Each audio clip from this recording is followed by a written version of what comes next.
Good morning दोस्तों। I hope आप लोग बहुत अच्छे होंगे। तो आज हमें मौका मिल गया है घूमने का।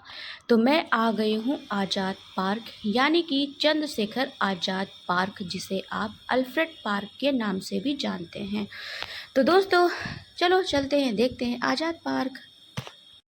तो दोस्तों पार्क जाने से पहले आपको 5 रुपये का टिकट लेना पड़ेगा। उसके बाद मैंने ली ये पानी की बोतल और फिर हमने एंट्री किया गेट नंबर 3 पे, जहां आपको शहीद चंद्रशेखर आज़ाद जी की आपको स्टैचू दिखेगी। फिर यहाँ पे कुछ प्रोग्राम हो रहा था। फिर हम लोग थोड़ा सा आगे बढ़े, क्योंकि आपको पता है मौसम कितना अच्छा है और ऐसे में मुझे बहुत अच्छा लग रहा है यहाँ आकर के। एकदम पीसफुल प्लेस है। और आप देख सकते हैं बारिश की वजह से सारे के सारे पेड़ पौधे सब हरे भरे हो गए हैं और बहुत से लोग आए हुए हैं यहाँ। आगे आप देखेंगे वीडियो में। फ़िलहाल तो ये रास्ता मुझे बहुत अच्छी लगी, तो मैंने सोचा चलो क्यों ना थोड़ी सी क्लिप ले ली जाए, अपनी अपनी फ़ोटो खींच ली जाए क्योंकि इसके बाद फिर ये जो दिन चला जाएगा उसके बाद ये दिन वापस नहीं आने वाला। इसलिए मैं हर एक मोमेंट्स को बहुत खुल के जीती हूँ और ऐसे जीती हूँ कि इसके बाद ना ये बिल्कुल लास्ट है और कुछ नहीं आने वाला। तो आप देख सकते हैं यहाँ पे साफ़ सफाई के लिए सफाई कर्मी भी लगे हुए हैं, बहुत साफ़ सफाई रखते हैं। और बारिश की वजह से आप देख सकते हैं जो फूल पेड़ पौधे हैं वो सब खिल उठे हैं। तो फ़िलहाल अभी मैं आ गई हूँ इलाहाबाद संग्रहालय और यहाँ से हम आपको दिखाएंगे कि क्या क्या है संग्रहालय में। तो सबसे पहले आप टिकट लेंगे, बिना टिकट के आप एंट्री कर नहीं सकते हो। और जब भी एंट्री आपको मिलेगी, जब आपके हाथ में टिकट होगा, तो टिकट का जो प्राइस है वो है 50 रुपये। और 50 रुपये में आप ना पूरा संग्रहालय देख लेंगे, यानी 10:30 बजे से 5 बजे तक आप देखेंगे इलाहाबाद म्यूज़ियम। और इस म्यूज़ियम में क्या क्या है वो सब कुछ देखेंगे। तो एंट्री करने से पहले आप अपने शहीदों को नमन करेंगे। तो यहाँ पे चंद्रशेखर आज़ाद जी की स्टैचू है और ये है संग्रहालय, जिसके अंदर आपको वो सारी चीज़ें देखने को मिलेंगी जो आपको आम जगहों पे नहीं मिलेंगी। तो फ़िलहाल अभी मैं यहाँ जाऊँगी और आपको दिखाऊँगी कि क्या क्या चीज़ें हैं। तो जैसे कि आपको पता है 15 अगस्त के उपलक्ष्य में ये सारी चीज़ें सीनरी बनवाई गई हैं। और आपको मैं बता दूं कि यहाँ पे आपको देखने को क्या क्या मिलेगा। तो ये प्राकृतिक स्वतंत्रता, साहित्यिक, पुरातात्विक, सब कुछ सारी चीज़ें हैं जो आपको संग्रहालय के अंदर देखने को मिलेंगी। तो चलिए आइए देखते हैं। सारी चीज़ें लिखी हुई हैं, इनको ज़रूर पढ़ें।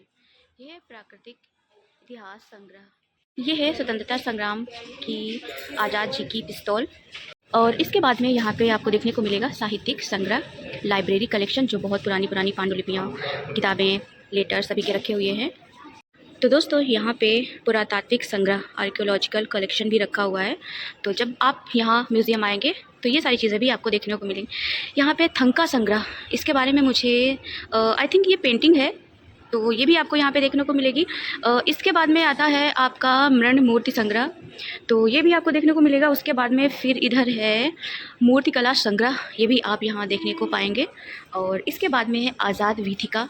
तो जब आप यहाँ जाएंगे तो 1857 की क्रांति में जिन लोगों ने बलिदान दिया, शहीद हुए, उनके बारे में यहाँ आपको देखने को मिलेगा। नेहरू संग्रह भी है, नेहरू जी के बारे में सारी चीज़ें, उनकी जो यूज की हुई चीज़ें हैं वो सब कुछ यहाँ आपको देखने को मिलेगा। उसके बाद में आपको लघु चित्र देखने को मिलेंगे, आधुनिक चित्रकला भी देखने को मिलेगी और पांडुलिपि संग्रह भी यहाँ पे है। तो दोस्तों जब भी आएँ ये सारी चीज़ें सबसे पहले देखें और ये आपको ना मुख्य द्वार पे ही सारी चीज़ें देखने को मिलेंगी। पे इलाहाबाद संग्रहालय के इतिहास के बारे में लिखा हुआ है। ये लिखा है कि सन 1863 में राजस्व परिषद द्वारा उत्तर पश्चिमी प्रांत की सरकार से पब्लिक लाइब्रेरी और एक संग्रहालय की स्थापना हेतु एक निवेदन किया गया। प्रांतीय सरकार के अनुदान से प्रसिद्ध पुरालेख शास्त्री सर विलियम म्योर और महाराजा विजयनगरम के अधीक्षक पुस्तकालय एवं संग्रहालय के रूप में नियुक्त किया गया तथा सन 1878 में आर्नेट भवन को उद्घोषित कर एकत्रित संग्रह को रखा गया। उसके बाद में ये सारी चीज़ें आपको मैं इसमें वीडियो में दिखा रही हूँ, तो इसके बारे में आप पढ़ लीजिएगा, इन्फॉर्मेशन सारी मिल जाएगी। और फिर आपको दिखाते हैं कि यहाँ पे साज सज्जा संग्रह भी है कि किस तरीके के जब लोग रहते थे तो उनकी साज सज्जा की कौन कौन सी वस्तुएं थी, किस प्रकार की चीज़ें वो इस्तेमाल करते थे। अस्त्र शस्त्र भी है यहाँ पे, जैसे आज़ादी के टाइम हमारे शहीदों ने किस तरीके के अस्त्र शस्त्र यूज़ किए वो है। फिर कांस्य संग्रह है, उसके बाद में सिक्कों का भी संग्रह है। तो ये सारी चीज़ें जब आप म्यूज़ियम देखने आएंगे तो आपको देखने को मिलेंगी। काफ़ी अच्छा है, आप लोग ज़रूर देखिए। ये हमारे इतिहास के बारे में है और जब आप यहाँ आएंगे तो सिर्फ 1857 की क्रांति के बारे में ही नहीं जानेंगे बल्कि हमारा पूरा इतिहास भी जानेंगे। तो दोस्तों अभी मैं आ चुकी हूँ आज़ाद वीथिका में, जिसका लोकार्पण श्रीमती आनंदीबेन पटेल जी द्वारा किया गया। ये हमारे उत्तर प्रदेश की राज्यपाल हैं। और इसके बाद में हम देखते हैं आज़ादी का अमृत महोत्सव, जिसका उद्घाटन प्रधानमंत्री नरेंद्र मोदी जी द्वारा किया गया। अब यहाँ पे आप देखेंगे आज़ाद वीथिका, ये हैं हमारे चंद्रशेखर आज़ाद जी। और उसके बाद चंद्रशेखर आज़ाद और भारतीय स्वतंत्रता संग्राम में जिन महान पुरुषों ने साथ दिया, शामिल हुए, उन लोगों की ये फ़ोटो हैं जो हमारे पास आज सिर्फ स्मृतियों में हैं। उनका योगदान आज हम सिर्फ फ़ोटो में देख सकते हैं, इतिहास में पढ़ते हैं। तो चलिए आपको दिखाते हैं आगे। तो दोस्तों आप यहाँ पे देखने को पाएंगे कंपनी शासन का जन प्रतिरोध जिन्होंने किया था, कंपनी शासन का जिन्होंने लोगों को इकट्ठा करके उनका विरोध किया, ये वो लोग हैं। जैसे आपको मैं बताऊं, कान्हा मुर्मू, रानी चेन्नम्मा, वीरा पांडियन आदिवासियों में, मंगल पांडे आदिवासी विद्रोह भी हुए थे, हाजी शरीयतुल्लाह, फिर साथ साथ किसान विद्रोह भी हुए जो हम 1857 का जो विद्रोह हुआ था उसके पहले की सारी चीज़ें पढ़ते हैं। ये आप मॉडर्न हिस्ट्री में पढ़ने को पाएंगे। उसके बाद में आपको दिखाते हैं, ये है महात्मा गांधी और यहाँ पे Chandrashekhar Azad and Indian struggle for freedom में जो लोग शामिल हुए थे। सबसे पहले खुदीराम बोस, श्यामजी कृष्ण वर्मा, लाला हरदयाल, रास बिहारी बोस, फिरधर शिवराम जी, भगत सिंह, चंद्रशेखर आज़ाद, सूर्यसेन, विनय, सचिंद्र सान्याल, बटुकेश्वर दत्त, अशफाक उल्ला खां। और इसके बाद में इधर है उपनिवेशवाद और निर्दयी चरण। उस समय उपनिवेशवाद जो हमारे यूरोपीय कंट्री में चल रहा था, उस चीज़ के बारे में यहाँ पे लिखा हुआ है कि किस तरीके से लोगों ने इसका विरोध किया। यहाँ पे आपको देखने को मिलेगा 1857 से 1905 ईस्वी तक का इतिहास। और फिर हम आपको इधर दिखाते हैं, एक उनका सबसे प्रसिद्ध उद्घोष है, वो है मेरा नाम आज़ाद है और मेरे पिता का नाम स्वतंत्रता और मेरा घर जेल है। ये चंद्रशेखर आज़ाद जी ने कहा था। उसके बाद में आपको ले चलते हैं अंदर। तो दोस्तों अभी तक आप सिर्फ किताब में पढ़ते हैं मॉडर्न हिस्ट्री में कि बंगाल का विभाजन कैसे हुआ था। जब आप यहाँ आएंगे लाइब्रेरी म्यूज़ियम में, तब आप देखेंगे कि बंगाल का विभाजन किस तरीके से हुआ था। उस समय का ये बंगाल का मैप है और ये अंग्रेज़ हैं। तो जब आप यहाँ आएंगे तो इसे आप एक मूवी के तौर पे देखेंगे कि बंगाल का विभाजन कैसे हुआ था। ये बंगाल के विभाजन का पूरा इतिहास लिखा हुआ है। तो दोस्तों यहाँ पे आप देखने को पाएंगे कि बंगाल का विभाजन किस तरीके से हुआ है और कौन कौन से ऐसे क्षेत्र थे जिनको विभाजित करके बंगाल बनाया गया था। तो बिहार, बंगाल, ओडिशा, ढाका, इस तरीके से छोटे छोटे राज्य थे जिनको अलग करके आज हमारा बंगाल बना। तो दोस्तों मॉडर्न हिस्ट्री में आप पढ़ते हैं कांग्रेस का विभाजन जो सूरत में हुआ था 1907 में। और इस विभाजन में कौन कौन से लोग शामिल थे, गरम दल और नरम दल में ये विभाजन हो गया था। तो लाला लाजपत राय लोग, बाल गंगाधर तिलक, विपिन चंद्र पाल, लाल बाल पाल के नाम से जो फेमस था, नरम दल, गरम दल। तो ये राष्ट्रवादी आंदोलन जो हुआ था 1907 में सूरत में। इस तरीके से जब 1857 की क्रांति हो रही थी तो भारत में विभिन्न जगहों पर आंदोलन हो रहे थे और ऐसे ही भारत के अन्य भागों में स्वदेशी एवं बहिष्कार आंदोलन भी चल रहे थे। तो स्वदेशी आंदोलन में जिन जिन लोगों ने भाग लिया, बचिंद्रनाथ अय्यर और इटली प्रवास के दौरान अजीत सिंह जी भी हैं और चिदम्बरम पिल्लई जी हैं। तो आप देख सकते हैं बंगाल की अखंडता के समर्थन में स्वदेशी एवं बहिष्कार आंदोलन आयोजित किए गए थे। तो अगर सवाल आपका आता है कि आपका ये स्वदेशी एवं बहिष्कार आंदोलन क्यों हुआ था, तो वो हुआ था आपका बंगाल विभाजन के रूप में। तो दोस्तों 1857 की क्रांति में सबसे पहले जिन्हें फांसी दी गई थी वो थे खुदीराम बोस। इनकी एज बहुत ही कम थी और इन्हें फांसी क्यों दी गई थी, तो बंगाल विभाजन के बाद खुदीराम बोस प्रफुल्ल चाकी ने 30 अप्रैल 1908 को दूसरी क्रांतिकारी घटना को अंजाम दिया, जिसमें उन्होंने मुजफ्फरपुर के न्यायाधीश किंग्सफोर्ड को मारने का प्रयास किया था और इसके एवज में उन्हें फांसी की सज़ा दी गई थी। तो दोस्तों जैसे कि आप देख रहे हैं कि लगातार सारी घटनाएं हो रही हैं। उसके बाद में दिल्ली में बम फेंकने की घटना होती है जिसमें रास बिहारी बोस और सचिंद्र सान्याल जी शामिल होते हैं। तो मैं आपको बता दूं कि 1911 में कलकत्ता से नई दिल्ली में भारत की राजधानी को हस्तांतरित करने के अवसर पर तत्कालीन ब्रिटिश सरकार के वायसराय लॉर्ड हार्डिंग की हत्या करने की योजना बनाई गई, जिसमें 23 दिसंबर 1912 को दिल्ली के चांदी चौक के क्षेत्र से निकल रही शोभा पर इन लोगों ने क्या किया था, बम की बारिश की और उस समय इन्हें पकड़ लिया गया, तो फिर इन लोगों को फांसी दे दी गई। तो चलिए बढ़ते हैं आगे और दिखाते हैं और अन्य घटनाएं। कामागाटा मारू की घटना भी हम आपको बताते हैं कि ये क्यों हुई थी। तो दोस्तों आपको बताती हूँ कि कामागाटा मारू की घटना क्यों हुई थी। उस समय भारतीय प्रवासियों से भरे 2 जहाज कामागाटा मारू और ताशा मारू को यूएसए और कनाडा में प्रवेश नहीं करने दिया गया और कलकत्ता बंदरगाह के रास्ते उन्हें भेज दिया गया था। 23 मई 1914 को हांगकांग से 376 यात्रियों से भरा एक जहाज, जिसमें अधिकांश पंजाब के प्रवासी थे, कर्नाटक के पश्चिमी तट पर वैंकूवर वर्ल्ड इनलेट पहुंचा। और इस तरीके से ये कामागाटा मारू की जो घटना हुई थी, ये नस्लभेदी नीति का परिचायक थी। बहुत से लोग सोचते हैं कि ये क्यों हुई थी। अगर आप इसको पढ़ेंगे तो आपको पता चलेगा कि ये घटना जो थी वो नस्लभेदी नीति का परिचायक थी और जिसका उद्देश्य अश्वेतों, जिन्हें वो सजाती नहीं मानते थे, का गौरव के देश में प्रवेश वर्जित करना था। की जो घटना हुई उसके बाद में गदर पार्टी की गतिविधियां बहुत तेज हो गई थी। गदर पार्टी की गतिविधियां सिर्फ भारत में नहीं विदेशों में भी थी, जिसमें लाला हरदयाल, भाई परमानंद, सोहन सिंह, भाखना, बरकतुल्ला, इस तरीके के बहुत ही महान लोग शामिल थे। तो चलिए इसके बारे में आपको बताते हैं कि 1914 में प्रथम विश्व युद्ध के प्रारंभ होने और 1918 में इसकी समाप्ति का देश विदेश के युवा क्रांतिकारियों पर बहुत गहरा प्रभाव पड़ा। युद्ध में शामिल जर्मनी जैसे देशों की सहायता से भारत को ब्रिटिश शासन की जंजीरों से मुक्त कराने का उन्हें यह एक बड़ा अवसर था।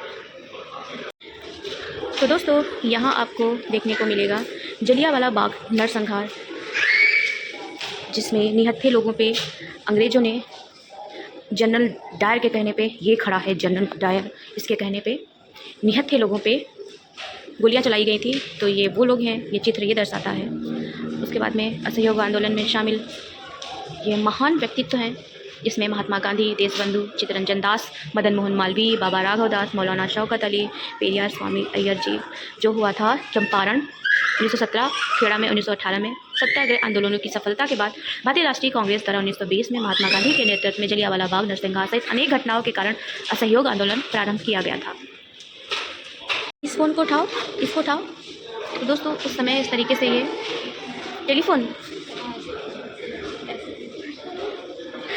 गदर, हाँ, इस तरीके से उस समय टेलीफोन यूज़ होते थे। तो दोस्तों चंद्रशेखर आज़ाद तिवारी से आज़ाद कैसे बने, ये उनका पूरा इतिहास यहाँ पे दिया हुआ है।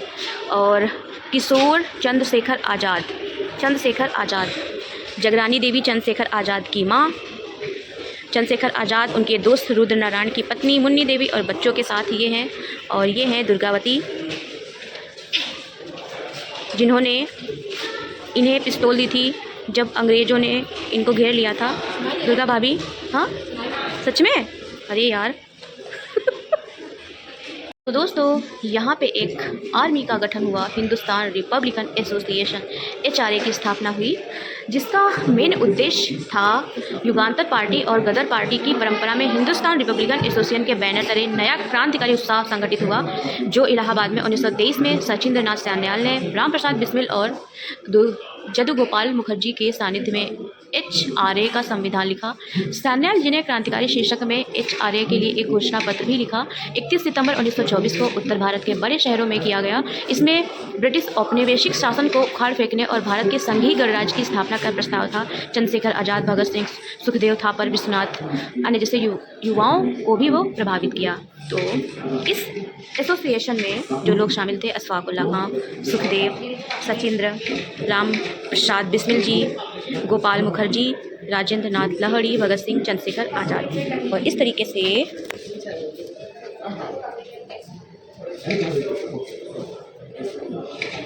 यहाँ पे सारा इतिहास लिखा हुआ है कि इन्होंने किस तरीके से HRA का गठन किया, उनकी कैसे यहाँ पे वो किस तरीके से शहीद हुए और कहाँ उन्होंने अपने दोस्तों का सहयोग लिया। सारी चीज़ें, सारा इतिहास उनके बारे में यहाँ पे लिखा हुआ है, काकोरी घटना के बारे में। और जो लोग इस घटना में शामिल थे वो सारे के सारे शहीद जवान हमारे सामने हैं। कुछ लोगों के फ़ोटो हैं, कुछ लोगों के फ़ोटो नहीं हैं। तो ये है काकोरी घटना के वीर जवान।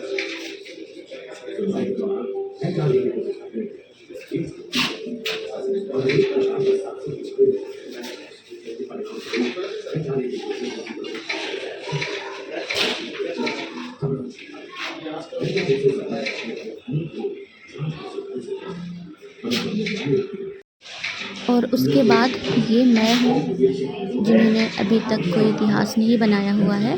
कोशिश है कि मैं एक नया इतिहास खुद से बनाऊं और कुछ इस तरीके से याद की जाऊं जब मैं इस दुनिया में ना रहूं। काफ़ी अच्छा लग रहा है, बहुत मोटिवेशन मिल रहा है, दिल में देशभक्ति की भावना तो हमेशा रहती है, लेकिन यहाँ आकर के एक अलग ही शांति, एक अलग ही माहौल, एक अलग ही उत्साह, अलग ही आत्मविश्वास बढ़ता है।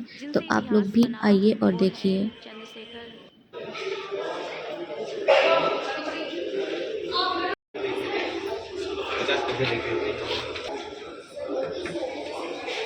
तो दोस्तों 1857 की क्रांति में सिर्फ महान पुरुषों ने ही भाग नहीं लिया था, बल्कि हमारी महान क्रांतिकारी महिलाओं ने भी इसमें भाग लिया था, जैसे रानी लक्ष्मीबाई, मैडम भीखाजी कामा, एनी बेसेंट, प्रीति लता, कल्पना दत्त, कल्याणी, लक्ष्मी, वीणा, सुनीति, शांति, मातंगिनी, लावण्या आदि महान क्रांतिकारी महिलाओं ने 1857 की क्रांति में बढ़ चढ़ के साथ दिया। आप देखेंगे इंडिया हाउस, बर्लिन कमेटी, बाघा जतीन और भारत जर्मनी योजना। इस तरीके से आपको सारा का सारा इतिहास देखने को मिलेगा। तो दोस्तों इस तरीके से ये व्लॉग होता है ख़त्म, और अभी इस म्यूज़ियम का बहुत कुछ पार्ट आपको देखना बाकी है। ये सिर्फ पहला पार्ट है और आगे भी मैं आपको दिखाऊंगी अभी और क्या क्या चीज़ें बाकी हैं। तो दोस्तों अगर ये आपको ब्लॉग अच्छा लगता है तो कमेंट करिएगा, शेयर करिएगा और लाइक ज़रूर करिएगा। चैनल को सब्सक्राइब करना मत भूलिएगा। बाय बाय, टेक केयर, अपना ख्याल रखिए।